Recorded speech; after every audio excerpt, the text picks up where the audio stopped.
C'est pas... c'est ça.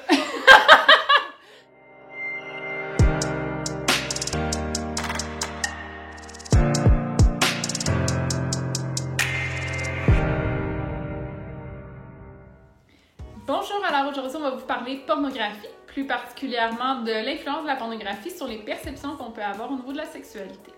Oui, en fait, dans les dernières années, j'ai remarqué que beaucoup de gens avaient des questionnements ou même des anxiétés reliées à ce qu'ils avaient vu comme matériel dans la pornographie. Dans le fond, j'ai eu beaucoup d'hommes qui se sont questionnés sur la grosseur de leur pénis, sur leur performance sexuelle, sur l'orgasme, ce à quoi un orgasme devrait ressembler.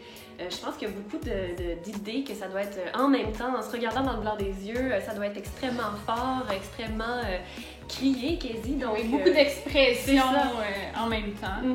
Alors, il y a vraiment cette perception-là qui amène des impacts un peu plus négatifs, je dirais, sur leur vie sexuelle réelle.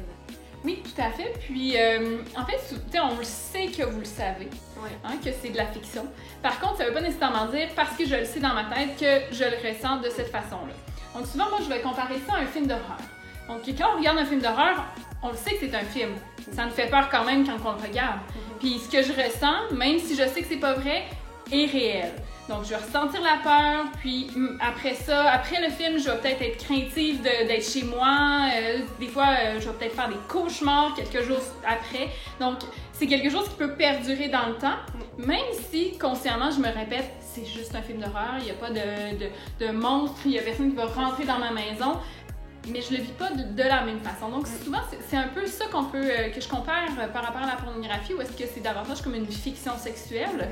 Mais c'est pas parce que je le sais que c'est pas vrai, que ça se passe pas comme ça, que je peux pas ressentir l'anxiété de performance, que je peux pas ressentir, par exemple, la comparaison que ça m'amène à faire, les complexes que ça peut me créer, la pornographie. Oui, tout à fait. C'est ce que je vois, en fait. Des fois, les impacts négatifs, c'est simplement une difficulté à être sexuel dans le réel. Je dirais même une gêne par rapport à ce à quoi ils ressemblent, que ce soit leur poitrine pour certaines femmes, que ce soit leur pénis, comme je disais tout à l'heure, pour certains hommes. À quelque part, il ne faut pas oublier que c'est tourné d'une certaine manière et que c'est fait avec toutes sortes de trucs, on pourrait dire, que ce soit l'angle de la caméra, que ce soit le maquillage qui est utilisé, que ce soit le fait qu'ils sont allés dîner entre deux scènes.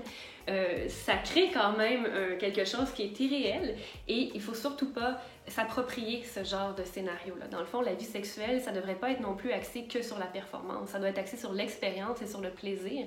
Et ça peut arriver de différentes manières.